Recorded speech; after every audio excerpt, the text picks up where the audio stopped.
tell you what I'll do while we're doing that.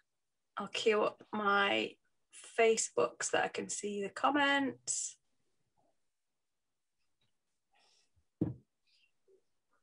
There we go. We are live. Won't be a moment. Let's figure out this technicality thing. There we go.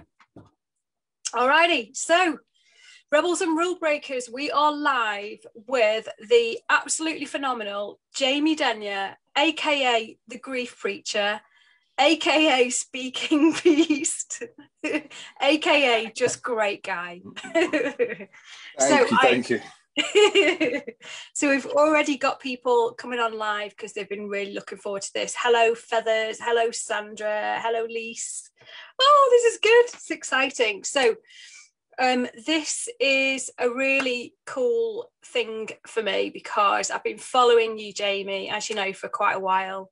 I'm watching your work and loving your vibe, and really just sort of invested in your cause in general, and just wanted to bring it to the Rebels and Rule Breakers because I know for a fact they'll appreciate it. So where do we start? So a lot of people will have seen your TEDx talk, so they will have got a bit of a background, but for those who perhaps haven't had a chance to see that yet or aren't aware of it, are you able to give us a sort of bit of a kind of snapshot of your story and how you've got to where you are now and what it is you do now? Of course, yeah. And first and foremost, I can, like, going off all the names, I sound like someone really dodgy, don't I? As if I'm avoiding the tax man, like so many names. But the first one, the Grief Preacher, was given to me inside Park Prison, Bridgend, by one of the inmates. And it's like, you know, I wasn't in there for doing anything naughty. It's like I was in there doing a talk and you know, doing a session with the prisoners, and like afterwards, like that was a name that was given to me. He said, like, you was like preaching to my soul, and it's because I was talking about, you know, the after effect of what has actually put me here. That's why he gave me that name. And I suppose like the speaking is just like a little bit of a play on words, you know, because that's what I do. You know, I love speaking, and you know, just giving myself a little bit of props at the end with the emphasis on the king. But yeah, so it's like, for oh, sure. bless you. And I just hope I don't disappoint here. Do you know what I mean? If you're, you know, if you've all been looking forward to it and stuff. So yeah, I mean, like my journey is something that I wouldn't have chosen. I wouldn't have chosen to be put where I am under the circumstances that I've been put under. And it's like life in general. Like if we're always told like what's coming up, we would automatically make the decision, no, we don't want to go through it. We don't want to go through it. But what you have to understand is like we have to go through our go through in order to get to our get to, right? We have to go through the trenches. We have to go through like the darkness in order to kind of you know, being exposed to the light and see things in a different way. Because these challenges, you know, when you're challenged, you know, the word challenge is such an opportunity, because when you take away the three middle letters of challenge, you're left with change. It's just so many people, they don't want to be challenged. They want change in their life, but they don't want to be challenged. And I suppose like I'm no different, because I'm a human being. I mean, I would have loved to do what it is that I do, because I truly believe that I'm doing something that I was put on this earth to do. Like this is my path. Like this is what I was put here to do. But I would have preferred it to have been under some other circumstances. But you know, what we want and indeed what we need are two completely different things. And I suppose, you know, when I look back to my, you know, to my upbringing, when I was growing up in a rough council estate, do you know what I mean? Surrounded by drug dealers and drug users. My dad left me when I was young, you know, single parent family. It's like my mum was incredible. Like my two older sisters were like my rocks either side. But, you know, I was witness to 2 murders by the time I was 13 years old. Like drug deals gone wrong. You know, I was bullied when I was young. Do you know what I mean? Like all this stuff that people hold up as like a reason as to why they are how they are and why they do what it is they do. You know, when I go into prisons and stuff like that, this is why the inmates would say, this is why I've turned out how I am. And they'll hold it up as a reason. What you have to understand is so many people are using this stuff as an excuse, because I was surrounded by drug dealers and drug users, and I've never tried a drug in my life. I've never tried a cigarette in my life, right? I was witness to domestic violence, regular violence where drug deals have gone wrong, 2 people being stabbed in broad daylight. I have never been involved in any form of physical violence, except inside a kickboxing ring where I was semi-professional for a little while. But other than that, I've never used my environment as an excuse to become someone that I don't want to be. I've always used it as the motivation and fuel to become someone much better, and to like show others what they're capable of as well. So I suppose ever since I was young, I was making the hard decisions and saying no where no was appropriate, because, you know, no is a very, very, powerful word. You know, I am not going to do that. Like, no, I'm not going to get involved in that. No, I'm not going to partake in that. And it's paid me well. You know, it's paid me back well. So, you know, even when you make the right decisions in life, even when you are out there helping people and you're showing them the good way, guess what? It's not a case of if life comes at you and tests you, it's a case of when. And I went through all that when I was young. And, you know, it's one of those that you think, listen, I'm doing good. I'm helping people. I'm kind of living my life, right? But then 2012, absolutely just listen, a ton weight was dropped on us. Like, it just absolutely blew us apart. And that's when my 19-year-old nephew was killed by a 14-year-old boy in a violent attack. Just by a single punch, he went over, hit his head, and he died of blunt force trauma, which is severe brain damage. So it was then that I knew what destruction meant within family dynamics, within people's hearts and people's minds, because the people that I love, adore, and cherish, like all my family, we were never the same again. And it is just literally gave us the option of whether this makes us or whether it breaks us. And we all made this decision that it's not going to break us, it's going to make us. But what we have to do is we have to take what we've learned, what we've gone through, and kind of help other people, because this is the key to kind of getting through and doing the best that you can in life. Is your life experiences, when you use them in the right way and you channel them in the right way, your life experiences become someone else's survival guide. And it's exactly why 6 months after my nephew was killed, where I came out of a dark place, because my nephew, see, this is the level of kind of like inspiration that I have, right? It's like the level that I have to try and live up to, of doing well for others, encouraging others, like giving of yourself, and kind of being an inspiration. Because we didn't know as a family that when my nephew was 16, he signed a gift of life organ donation register. So he went on to save 5 people's lives in the first 48 hours. His heart couldn't be used. You know, his heart couldn't be used because it was too traumatized. But what could be used was his 2 heart valves were put into storage. And 7 months after he was killed, when I was in the darkness, when like Uncle was in the pit, we got the news that he saved the life of a 10-month-old baby girl with one of his heart valves. Now, my beautiful curly-haired princess Tilly was 10 months old at that point. I knew what it was like to be the dad of a 10-month-old baby girl, how much of a blessing and a privilege that was. And that was like my nephew saying to me, Uncle, you're trying to give me a good reason as to why you can't do this thing called life. But what you're doing is you're giving me an excuse, Uncle. That's it. Right, these prisoners were giving me good reasons, or as to why they've turned out. But what it is an excuse. And that's what Connor was saying to me. That's what my nephew was saying to me 7 months down the line. And it's like, listen, get up, dust yourself off, and let's get to work. Like, let's use your gift. Like, I'm not even here and I'm still saving people's lives. So what's your excuse, huh? What can you give me to explain this? And then a couple of months later, he saved the life of a 5-year-old boy with his other heart valve. So then when 6 months after that is when I was 6 months into my speaking journey, I had got testimonies back. I had got like feedback back as saying, listen, your talk has changed my life. You know, I'm looking at stuff in a different way. But it was 6 months. Like this was the game changer for me. 6 months after I first started speaking was when I got some feedback, the first of its kind, but I've got many, many, many more since, was from a 14-year-old boy. And he said, like, just to paraphrase, he said, today, he said, you've changed my life, but what you won't know is you saved it, because tonight I was planning on committing suicide. And I've got many, many, many more since of the same caliber. My nephew saved lives with his organs. I've saved lives with my words. 2 different ways of doing it, but the same outcome. And that's the biggest honor and respect that I can pay him. That's the biggest honor and respect, and him not to have been taken in vain. Yeah. So then you have to realize that life is going to take you into the trenches no matter what. And it's not a case of if, but it's when. Do you know what I mean? Life Yeah. Life is the storm. You're either going towards a storm, you're in one, or you're just coming out the other side of one. And this is why I know what it is that I'm facing. And it's why I've kind of like really used my time well.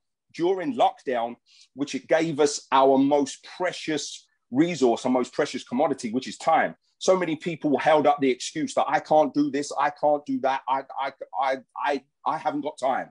But all of a sudden, lockdown gave us time. And now we're going to see if people invested that time wisely.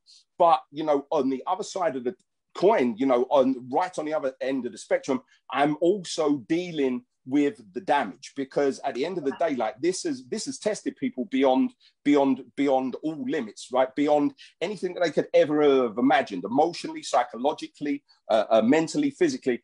I'm now going to be picking up the pieces and helping the people like three or so months from now. If there's never no more lockdowns, about 3 months time, we're going to see a psychological backlash, because people right now, what they're doing is they're actually beginning to partake in the things that used to bring them joy, like going out, drinking, looking to go away on holiday, as if that's going to solve their problems. But guess what? Yes, you can go away, but guess what? When you come back and you land back down on the tarmac at Gatwick, Heathrow, Liverpool, Manchester, wherever, your problems are going to be there. Because so many people, if they're given £1,000, like they're not interested in self-development. They're not interested in investing in themselves. They want to spend it on a holiday. Do you know what I mean? But their problems are there when they touch back down.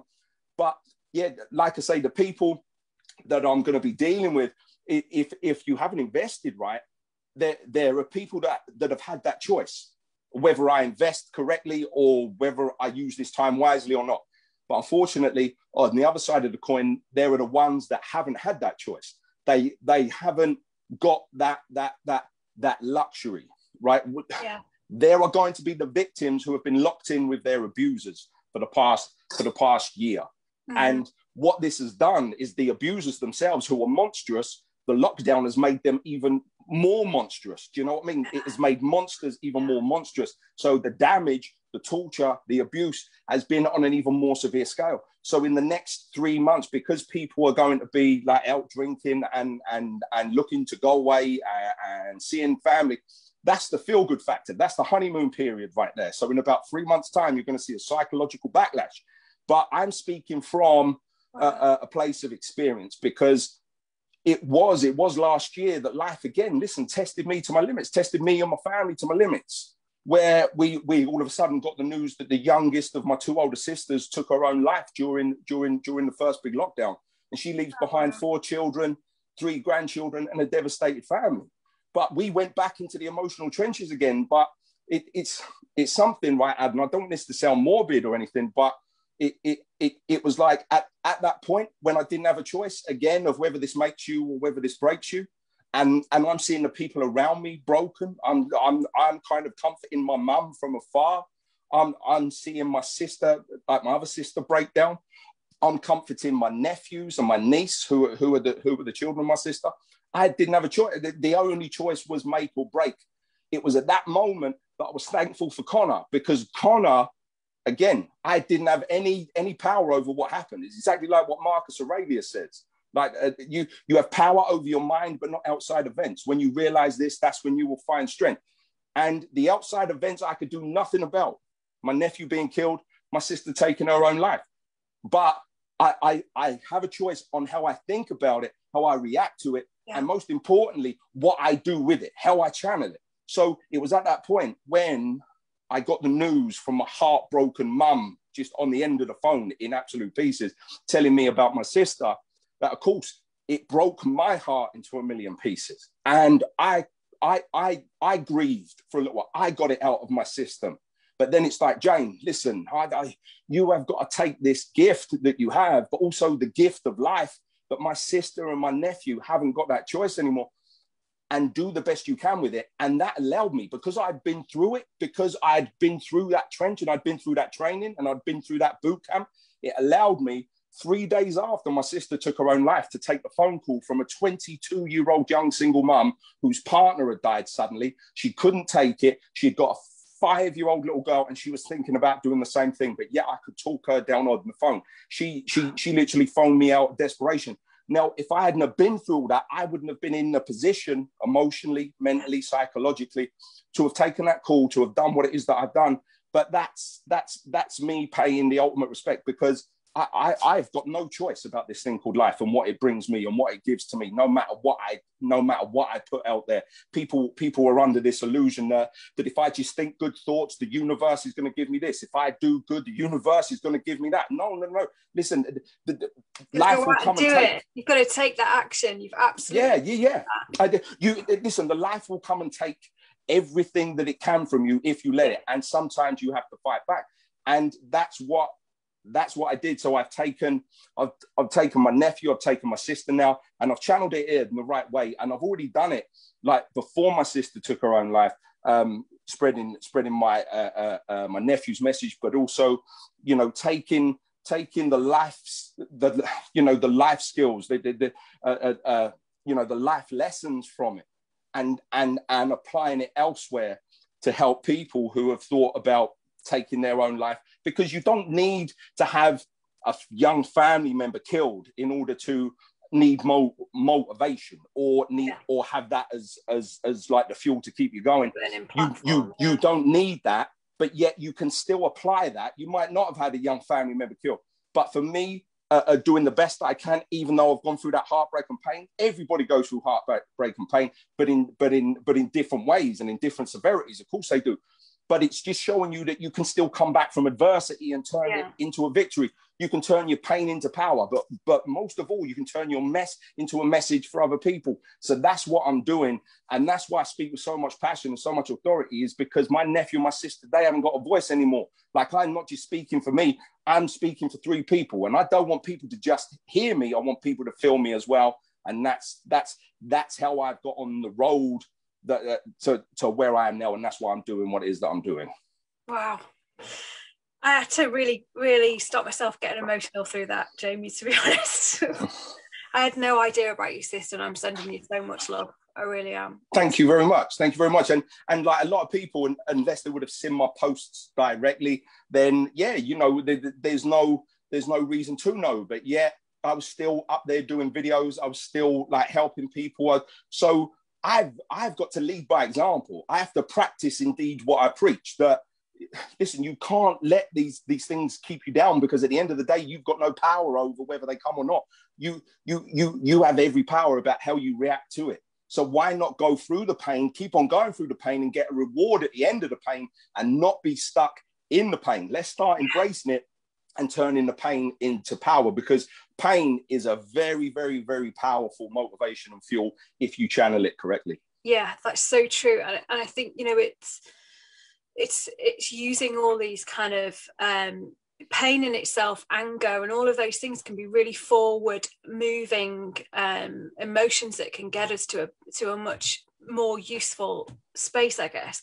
It just strikes me that you have, from very early stages in your life, been an extremely strong-minded, resilient person, particularly with what you were surrounded with in your neighborhood as a young person, and your ability to resist some of those influences and those habits and cultural kind of norms that were around you. Have you any idea where that power comes from, where that resilience and that strong-mindedness comes from? Well, I always knew that I was different. And it's one of those that, like I kind of preach the message that you have to be different to make a difference in this world, because if you're like everybody else, then you just blend in. But some questions were answered the early part of 2019. Now, 2019 was brutal to me, properly brutal, right? We're talking about January the 6th. My wife turning around and saying, that's it, our marriage is over. Like, our 11-year relationship, 8-year marriage is over. That's it. Good night, God bless. Like, I'm away from my family. Like, I'm living in Swansea, South Wales. Like, all my family are in Brighton, like 4 hours away.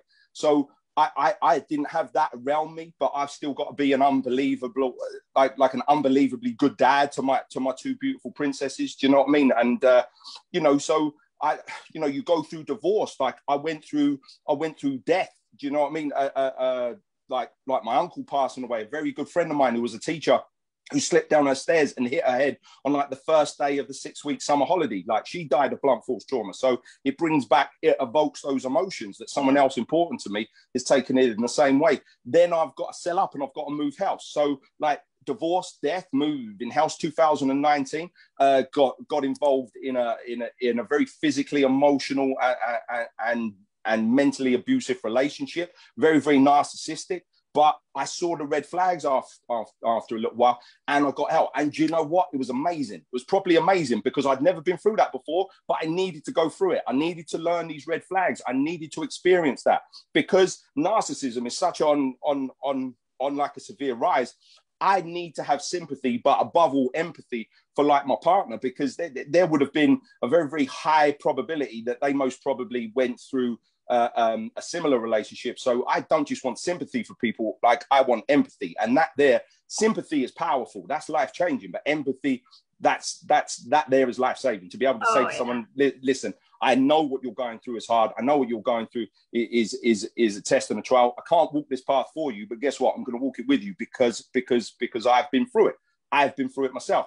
So yeah, 2019 was brutal. And it's like, I was looking, come on, new year, like new year, clean slate. And like, I'm thinking to myself, well, 2009, surely 2020 is going to be better. And then all of a sudden it was as if 2020 said, hang on a minute, hold my drink. So like, you know what I mean? The lockdowns come in, the virus, blah, blah, blah. My sister taking her own life.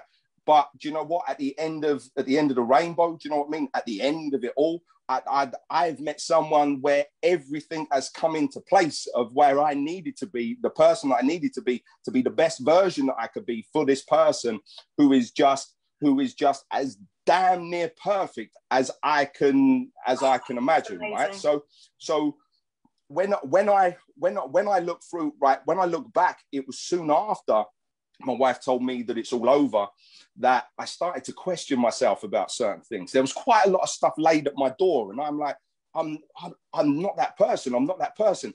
But I started questioning myself. So what did I do? I got tested, and I got diagnosed with ADHD, mild OCD, mild autism, which I tell you something now, answered a lot of questions about me, and how I think about things and why I think about that and why I do things in the way in which I do and why I'm headstrong and why I say no and why. So there was a lot of questions answered, but I got that diagnosis, which was like me meeting myself for the first time after 41 years, like a couple of years ago, 41 years old. And I was like, it was as if I met myself for the first time. And I've learned to love myself over these past couple of years. And what I did is 2 weeks after that diagnosis, I went into a primary school talking to the kids about their superpowers, telling them about the superpowers that they've got, because they're so, they put so much pressure on themselves that they're not normal, that they're different, that they act in a different way. And I'm saying, yeah, but do you realize? Let me show you some of the people that haven't got this disability. They've got a superpower. You've got them as well. Just because you don't wear a cape and you don't fight criminals, and because you haven't got a mask on, doesn't mean to say that you're not a little superhero. Let me show you. So all of a sudden, boom, up on the screen, I'm showing them Usain Bolt. I'm showing them Sylvester Stallone. I'm showing them Michael Phelps. I'm showing them Richard Branson. I'm showing them Justin Timberlake, will.i.am. I'm showing them all these people. Do you know what I mean? And then all of a sudden they're like, oh my goodness, like they're like me. And it's a really weird thing, because before I got the diagnosis, when I spoke in colleges, I know who has a one-to-one carer, what student has their own carer, right? Their own like teaching assistant assigned to them. So it's a one-on-one. And I got so many, right? And I mean, so many bits of feedback from them, teachers saying, so-and-so can't sit still for 5 minutes. But this is the first time I've ever seen them sit still for this amount of time for you speaking. Why? Because you engage with them, because of how you put your point across, how you involve them, how you take, because some of them are so eager, and they will go on and on and on. Right? They give me a run for my money. Do you know what I mean? With the amount of words that I get out in a minute. But I will take everything that they say, because I speak well, but I'm also an unbelievable listener as well. So I will listen to them, take on board what they say, to make them feel involved, a part of it, absolutely, and really give them props for what they say. And yeah, so that was something that, well, why is it? What? And then all of a sudden it clicked. Well, you're one of them. They can sense you. They can sense you. Like they know that you are one of them. Because there was this test in America where I think they got 200 students in this big kind of like leisure center kind of like auditorium, and 15 of them had neurological conditions, and they just put these 200 students in, and within 45 seconds to a minute, every single one of the 15 found each other, and they was just in like a little huddle together. Do you know what I mean? Cool. So it's like a magnet, if you know what I mean. So I was like thinking, yeah, I know I'm good, but why is that? So, and then all of a sudden the answer came, is because you're one of them, and they properly respect you for it. So yeah, and like just finding you've got superpower is unreal, and being able to tell these people that they've got the same, and these little kids who maybe think that there's something wrong with them, that they've got a superpower, and there's no excuse for you not to go out there and do super things. Yeah, that's a real blessing for me to be able to do that. That's amazing. I know there will be a number of people in this group that resonate with that whole neurodiversity thing. And I just think it's amazing. I've spoken about this a couple of times. I think it's amazing that we live in a world now that can see how amazingly valuable people are, that have a different perspective, a different wiring, a different way of seeing and processing the world, and how that enriches what we've got. That's really, really interesting to hear about, actually. So the narcissism thing, I thought that was really quite interesting as well, because I've heard a couple of times now that there's a rise in narcissism. I'm not quite sure where that comes from, what the stats are behind that. But I know, as somebody who's I've been in relationships or friendships with narcissistic people, and I think that tends, from what I can see, tends to be something that sort of happens to you when you are a naturally empathetic, generous-hearted, quite loving person. And what I have experienced is this, it's that duality of almost darkness and light that get attracted to each other. And absolutely. That empathetic sort of, because I'm an empath, that empath wants to help the darkness, and the darkness wants to be in the light, and it can become extremely destructive. But recognizing those red flags and seeing those things in people, for me, is quite hard, because I automatically see the best in people. I automatically have that faith in them. And I just kind of wondered what your perspective was on that, because I could imagine that you have a bit of that in you as well. Yeah, absolutely. And it's one of those that there is a certain degree of, the light attracts the dark and vice versa. But also there is a predator and there is the prey. There is the person who is the loving, the kind, the giving, the generous one, like the empath. And they will sniff you out. They will properly sniff you out. And it's like, oh, right, I'm always meeting the wrong person and that. No. You've been targeted, and they've gone like at a little you. beacon going, woo. Yeah, absolutely. Massive blue neon light with an arrow saying they're here. So like sometimes you can do, because what you've got to realize is you're dealing with a master of disguise, like a master deceiver. Do you know what I mean? And it's like they bring like all like the goodness and light first and foremost. So don't blame yourselves for being taken in. Just don't stay when you see. Don't stay when you see the red flags. The red flags are there for a reason. Do you know what I mean? They are the color that they are. And it, you know what I mean? The same color as blood, like we don't want any bloodshed. So it's like, yeah, when you see it, go. But a lot of people, they will ignore it. They will think, oh no, it's not as bad as what it is, or I can fix this. A lot of people think that they're a fixer. But yeah, so when you see them, get out. But there is a rise. There's a massive, massive rise. And there seems to be a lot more narcissism and a lot more severe dysfunctional behavior at younger ages now. And there's loads and loads of stuff at work here. There's loads of stuff. Don't forget, we're living in a narcissistic generation that people, listen, if you put up posts as a selfie, there is only one thing that you are going to be judged on. And there is only one thing that you want to be judged on. if you put up a selfie. Don't go putting no motivational quote with it. Don't go saying, oh, I'm just off there in the shop. Listen, you want to be judged on it. You want to be judged on your look. You want to be judged, and that's where the filters come in. But guess what? Listen, you can't filter life. You can't filter people's characteristics and personality traits. Listen, you can't filter that stuff out. You are going to have to deal with the real deal. So when you're dealing with a narcissistic generation, look at me, look at this, look at what I've got. Like people's arrogance then comes out, because at the end of the day, we live in like a self-absorbed, very, very vain society, but we live in a very, very hurried and instant society as well. It's like we live in an instant generation now that anything that you want can come to you at a moment's notice. If you want food, you can ring up, it's at your door in 20 minutes. You can actually drive through, speaking to a speaker, get it in your lap 1 minute later. If you want the movies, like you can download movies that ain't even in this country at the moment, if you've got certain boxes and stuff. So there's no patience anymore. And the youngsters, this is just a normal part of their upbringing, right? This is just a normal part of their culture, right? But also, you can't forget the adults. You can't forget, because whatever you're involved in, whatever environment you allow yourself to be influenced by, it's going to seep into you as well, physically, emotionally, psychologically. So if you are getting involved, let's say, for instance, you're massive on social media, you know, where it can become an addiction. Do you know what I mean? Like, you have to call it what it is. Like, it can become an addiction. Like, if people are on there and you're taking selfie after selfie and that's all you're giving, you have to realize that not only are the kids being impatient now because they live in an instant generation and they're expecting things to come to them like in a moment's notice, and they want to see change like that.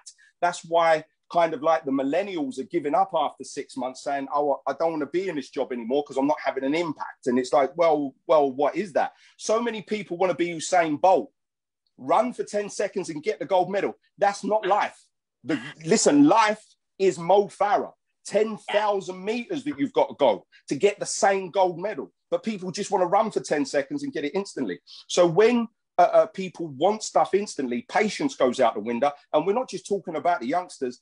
Adults want to drop kick their phone, their tablet, their laptop through a window or up against a wall if it makes you buffer, if it buffers and makes you wait for 10 seconds. Like there's just this degree of entitlement that people want it, and they want it now. And like people becoming angry, they're becoming arrogant, and that brings out the narcissistic tendencies. It's like now, even like so many people, right? They don't want to get involved.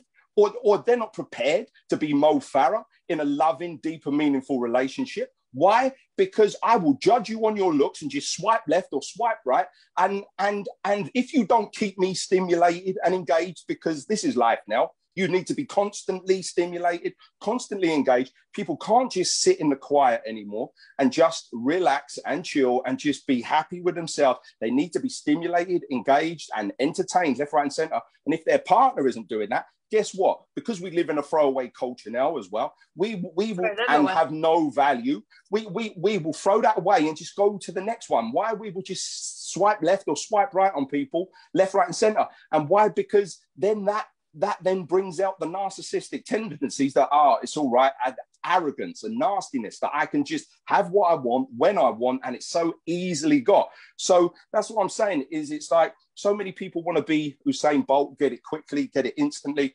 But no, I would rather be Mo Farah, because listen, if Usain Bolt felt a twinge or he hurt his ankle, but he carried on running, he would have to deal with that pain for about 4 to 5 seconds. If Mo Farah feels it at 5,000 meters, he's still got to run another 5,000 meters, right? But what does that teach you? That teaches you endurance. That teaches you something. This is the key. This is the key. This is the word. It teaches you resilience. To be resilient in amongst life's tests and trials. This is the problem. This is the problem right here, right now. And this is as simple as I can put it.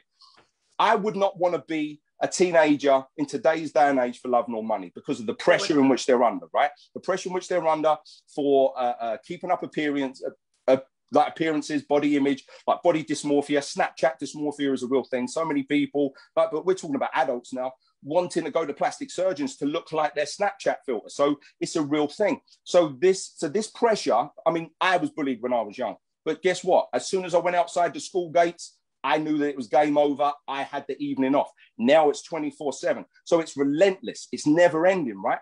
So when you have the peer pressure in which you have, that most probably I didn't have when I was young. I mean, I had different pressures, but now, yeah, there is a heightened pressure, but there is a lower natural resilience in people. Yeah, yeah. I can't pull down culture. I can't take away social media. I can't bring that down. But this is what I try to do: is I try to bring up people's natural resilience, to coach them through, to listen, to tell them, yes, the test is here. But guess what? Don't run away from the pain. Run to it, because the pain is going to take you to the next level. We've got no choice over whether this pain comes or not. It's about how we react to it. So this natural resilience has gone, because whether people know it or not, now I know the coronavirus has been a massive, massive test, but we haven't been tested as people since World War II. And I know that there is abject poverty now. Yes, there are people in poverty, and there are things that need to change. And there were kids during this lockdown where the government said, you know what? I don't think they deserve free school dinners. But at the end of the day, those kids, a lot of them, that is the only meal that they would have, because I deal with a lot of kids where they don't even know what tea is. After school, they don't even know what food looks like until 24 hours until they have it again at the school. So this here is when you're looking at what the government was trying to administer on these kids, with like this taking that away, the resilience aspect of it, man. We need to build that up, and this is what I need to do with these people, to say that yes, you can use it, you can channel it, because I can't take anything else away. But like I say, although there is abject poverty, when we look back to World War II, there has never been such abundance. You can go into a place, pay a certain amount of money, and eat until your stomach nearly bursts, right? We can get anything, where food, absolutely anything. The more you eat, the less it is. You can go and get a Big Mac meal with chips, and it's a certain price. But if you just want the burger and like the drink, it costs more than what the meal is. So we're getting more. It's like it's being thrown at us, right? So we have technology at the end of our fingertips, right? We have all this information that's freely available. We live in a world of abundance as well. So when I look back to where my nan was, my granddad, my mom, and so on and so forth, I look back to that old school resilience, and I bring the old school resilience into this new world and into this new technological age. But guess what? If it ain't broke, then don't fix it, because that resilience will withstand anything that the new world kind of brings to us. So that's what I look towards, is bringing up that natural resilience, because we have had it good. We've had it good since World War II. There's been, it's, you know, it's one of those that there hasn't really been tested until the coronavirus and the lockdowns. And we can see what people are going through now. And the aftermath is going to be something, quite devastating. I agree. I think, and what you were saying about, you know, this kind of generational threshold of what lack we find acceptable, or what level of abundance we find acceptable. I've thought about this a number of times. You know, my parents, when I was a kid, they had no central heating. They couldn't go out. They would share a bag of crisps at a weekend. You know, that kind of thing. And you know, they were hard up. But compared to the generation before, that was abundance. And, you know, you track that back. And now you get kids that are, you know, they won't buy their own house unless they can have it in a certain area with a certain amount of stuff, and a nice flashy car that they can drive around in, and, you know, all the brand names. And I just wonder, you know, when you talk about that, this higher pressure and lower resilience, I think that really encapsulates it beautifully. And I suppose my question here is, how do we start to solve this? How do we make this better? Is it down to the bigger fish, like the, you know, governments, authorities, you know, the big world players, or is it down to the smaller fish like you and I, who are just going to keep banging away and trying to change things, you know, on a smaller scale.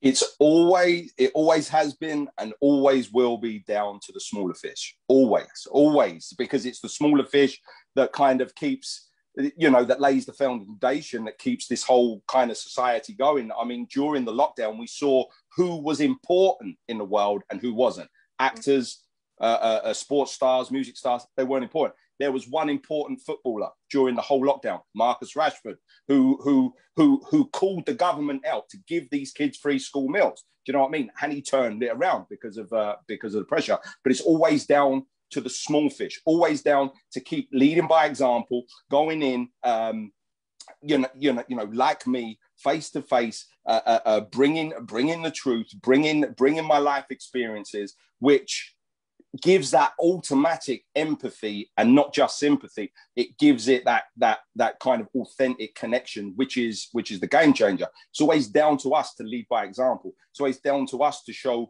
what is capable. And this is the thing: is we all listen. People just want so much in one go. They want the reward in one go. They want guarantees. They want the success all in one go.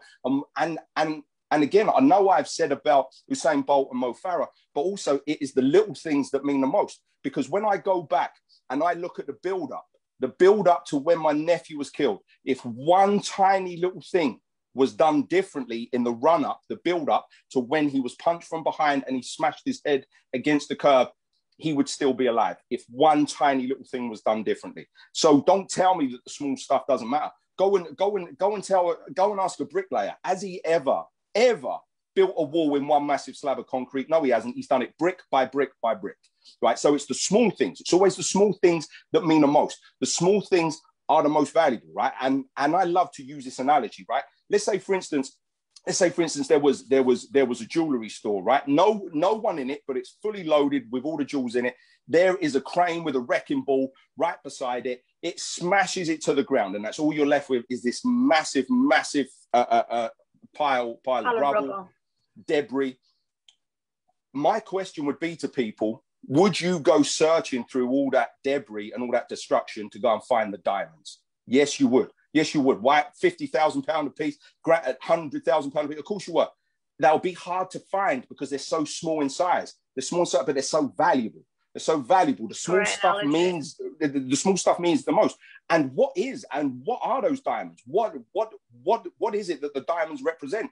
The diamonds represent your integrity, your resilience, your courage, your generosity, your kindness, like everything good about you that makes you the whole package. Those are your diamonds. It's just people, they don't want to go looking through the debris to find the diamonds. So many people don't want to look for their purpose. Like, there's a lot of people think that they have no value, that they have no worth, that they haven't got a purpose in life. Why? Because it hasn't fallen out of the sky and smashed them in the face.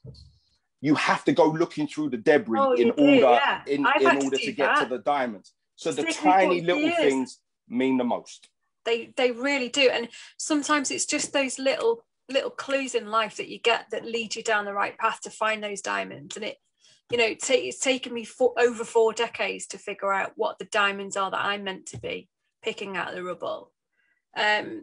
You mentioned, we talked sort of a little bit earlier about this kind of what I would call the silence of COVID. So the silence that it brought with it, and how we're going to have that, aftermath effect down the line. It's going to be almost like a staggered effect. I talked a lot about the silence for me during COVID was extremely valuable, because I'm used to sitting in the space of my own head and reflecting on it, meditating, whatever else it is, and just being okay with that silence. But I know an awful lot of people have really struggled with that. Mm-hmm.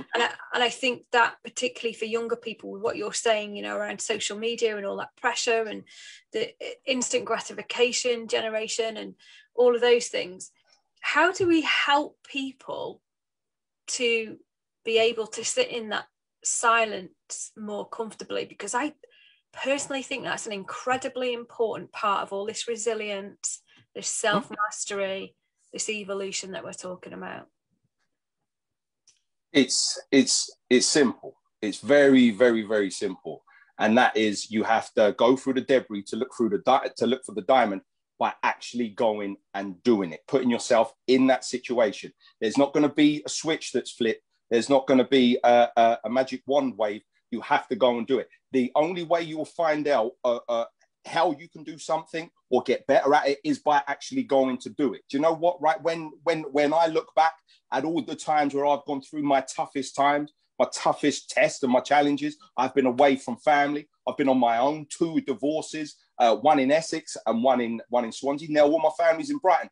Both times I was away. I went through financial hardship. I went through financial ruin. I went through like this emotional distress, like not having family around me, but still having to be there for my 2 beautiful princesses. Like the only way that you know that you're capable of doing something is by going to do it. So if you want to see the benefits of like sitting in your own space, is by doing it, forcing yourself. This is the key to success, right? So many people will pay 500, 1,000, 1,500 pounds to go and see people like Tony Robbins go up and be in a room for like 20,000 people, hooping and hollering, high-fiving, getting all the blood flowing, like dancing about. What's the key to success? And success is very, very different to so many people. Like society will tell you it's the car in which you drive, the clothes in which you wear, the house in which you live in, and how much money you've got in the bank. But I'm telling you now, there are people out there who are successful when you choose to get out of bed in the morning, because you are feeling, you want to act upon your feelings. Behind your feelings is nothing, but behind action, behind every principle, there is reward. So you feel like you want to stay in bed. Absolutely. But by getting up and facing the day, guess what? That's a successful day. But so many people just want that. And like they will say, listen, what is the key to success? And it's simply this, right? These letters, that when you put them down, it's DIWYD. Sorry, DIWYDFLDI. I'll say that again. DIWYDFLDI. And it stands for this. You have to do it when you don't feel like doing it. There's the key. There's the key. So many people, right, they'll only want to do something, right? They will give 100% of themselves when they're feeling motivated, inspired, pumped up, energized. The world is going as they want it to. The planets are aligned and life is dealing them a fair hand. But guess what? If you only do stuff when you feel like that, you would get about 2% of work done, and I'm being generous. The other 98% is doing it when you feel tired, when you feel exhausted, when you don't feel like doing it, when you don't feel like getting up, when life has thrown you a bad hand, when people have mocked you, have you, had injustices put against you, and you don't feel like doing it. Because people say, James, like how is it you stay motivated all the time? And the thing is, I don't. I am doing something that I'm passionate about, that I was born to do. And there are times when I have to do it through gritted teeth. Why? Because I'm a human being and life throws me the hand. And I've got no power over what hand they deal me, but I have every power about how I play the hand. And by going out and actually just doing it, you will find out what you are capable of. Because if you are given the choice beforehand, do you want to sit in silence? Do you just want to sit there and be in your own space? No, it sounds boring to me. I don't want to do. But no. What you have to do is, if we have the choice beforehand, we will always go for the easier choice, the one that doesn't test us, the one that doesn't challenge us. But what you have to do is go and do it, even if you don't feel like doing it. And only then will you see the reward. Only then will you see the change. It's only then. There's no magic wand, and there's no switch that's going to be flipped. There's no easy way around it. There's no sugar coating. I know a lot of people want that, but what you want and what you need are 2 completely different things. So just, you have to go and force yourself a lot of the time to do it. Don't go thinking that you're the only one. This is the thing, is society throws so much on you, so much pressure on you, that you should be happy all with the time. It's like people have to take courses now on how to be and be on programs on how to be happy, because they forgot how to be happy. Have we fallen that far? So like society will say, yes, you should be happy all the time. Yes. No. You are a human being and you need to go through the full spectrum of emotions. You have to be sad. You have to be angry. You have to be happy. You have to be joyful. You have to be discouraged. You have to be downtrodden. You have to be grief-stricken. You have to be grief-stricken in order to truly appreciate the happiness. There's no such thing. it's literally getting moments of joy, those little moments of joy, the tiny diamonds, the bricks in the wall, the little moments of joy, and put them together. That's what I'm saying. And that's why, you know, when I look at things, like a lot of people will say to me, Jane, right, you would have made a really, really good barrister, right? Because you look at the tiny little details. I'm like a dog with a bone. I'm like a dog with a bone.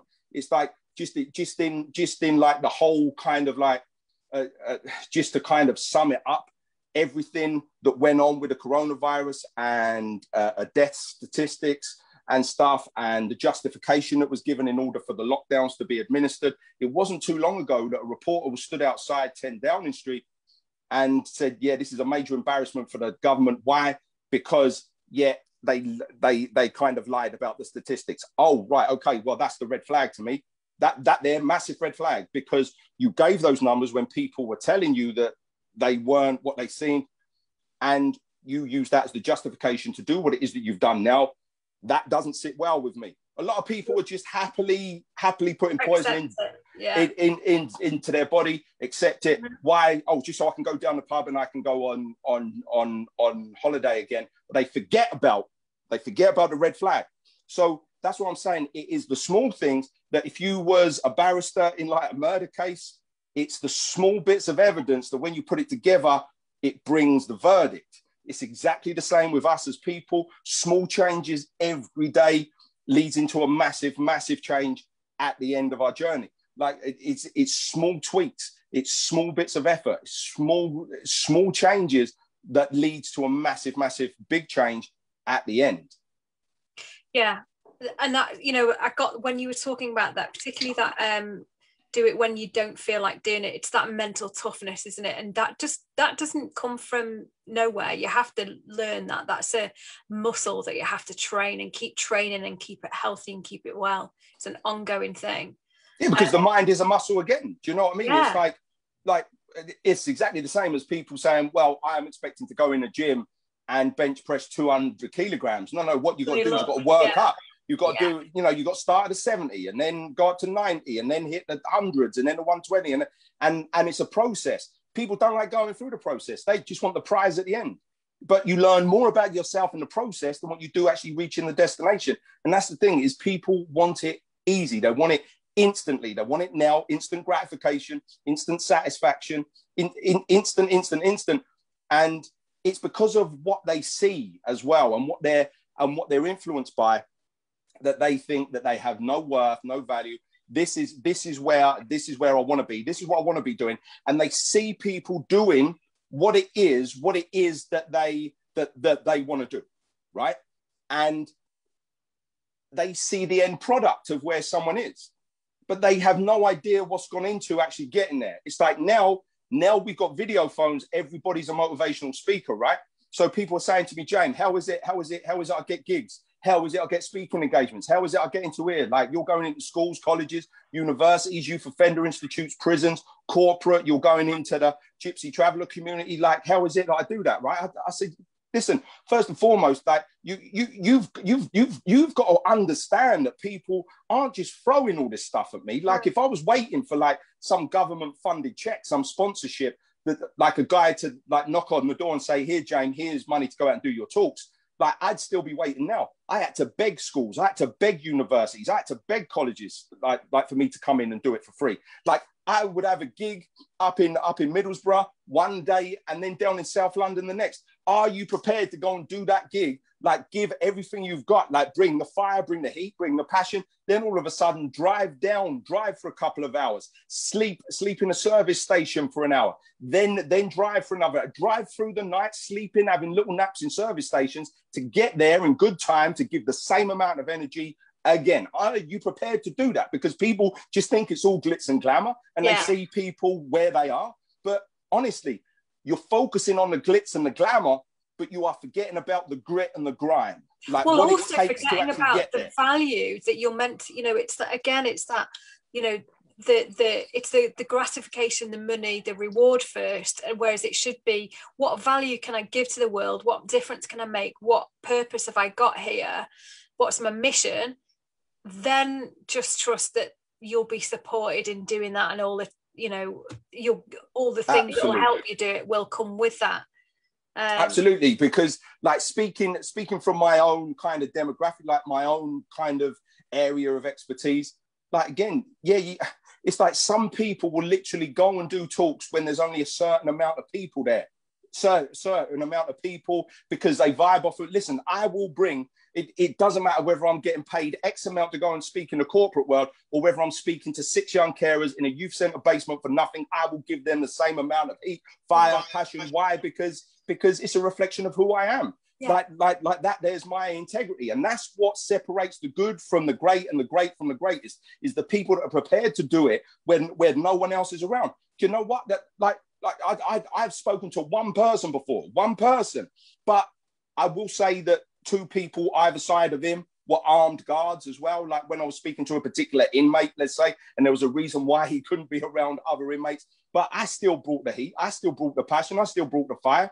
But a lot of people will only do it when the conditions are to their liking. But that's the thing, is listen, it was only a couple of years ago that I'd done 5 one-hour talks in Rotherham one day, stayed overnight. I've done 5 one-hour talks in Rotherham the next day. I drove from Rotherham to Middlesbrough, done 5 one-hour talks at Rotherham College on the 3rd day, and then the same the day after. 20 talks in the college, in the colleges in 4 days. But I also, on 2 of the nights, went to a youth centre in the area, one in Rotherham, one in Middlesbrough, to go and give another hour and a half talk. Why? Because it's me. Because it's me. Like I don't just want to do this. This is me doing what I was born to do. Now, when I have a speaking engagement, and like I had it when I went and spoke to Bournemouth Football Club, like they will have training in the morning, and you will speak to the youth team, the second team, the first team, but the first talk will be about 12, half 12, right? Because they have training in the morning. Now, I had the choice. Now, I'm using this as an example. Like I had the choice of whether I left my house at about 8 o'clock, got down there in good time to do my first talk at half 12, or whether I left my house at 5 o'clock in the morning to be in Bournemouth at 9 o'clock to go and speak in a school, a comprehensive school, for free. Why? Just because I wanted to, because this is me, and this is what I was born to do. So when you have that, a lot of people, that is what will separate the good from the great from the greatest, is when you do it, when you don't feel like doing it, when you don't have to do it, and when there's no one there clapping and giving you praises, because a lot of people will only do it when there's recognition involved as well. But I tell you, with the stuff that I put out on social media, there's so much more that I don't even mention. Yeah, absolutely. Yeah, I've always gotten that impression about you. There's so much we could talk about, and I think you and I'd love to have a conversation about the whole COVID vaccination thing offline, because we might have a meeting of minds on that one. What's next for the speaking? What's on the radar? We've been doing a lot of online stuff, haven't you?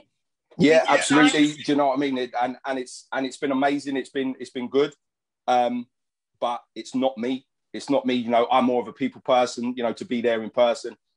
You know, I love the whole atmosphere of that, the whole environment. You know, and it's one of those that, that hasn't been allowed.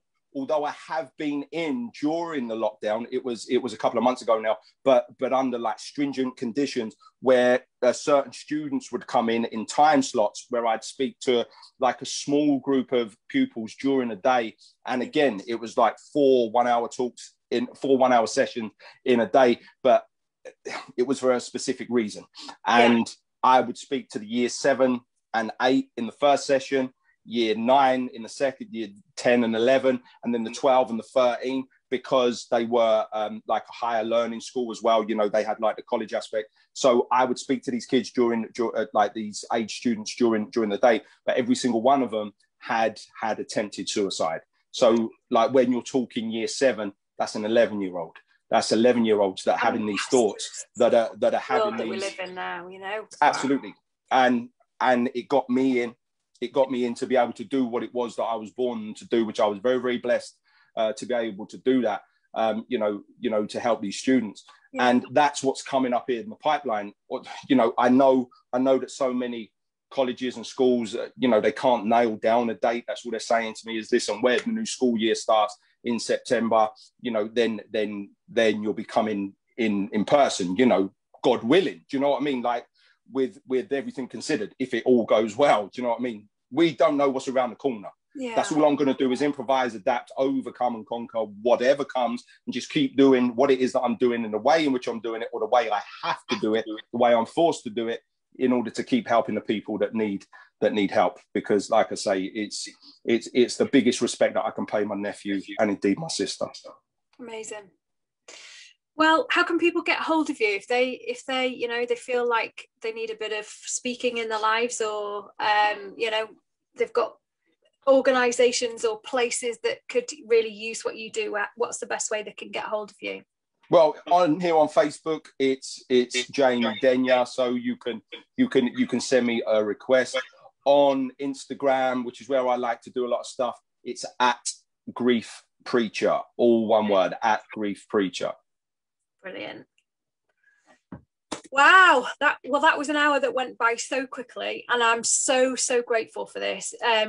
Let's you and I just stay on for a minute after we've kind of taken the live down. There's been so many great comments, and I was so enthralled with what you were saying that I couldn't even read them.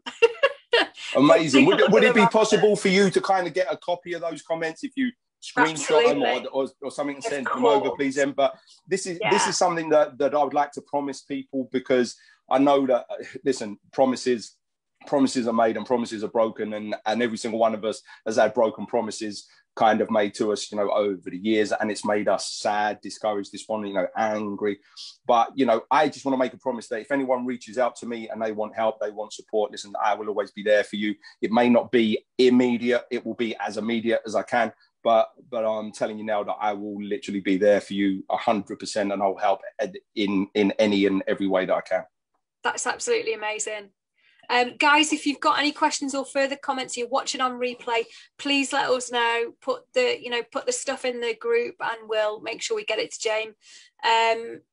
But just a huge thank you, and thank you everybody who's dialed in, who's put a comment in, who's watching on replay, and been anticipating this as much as I have.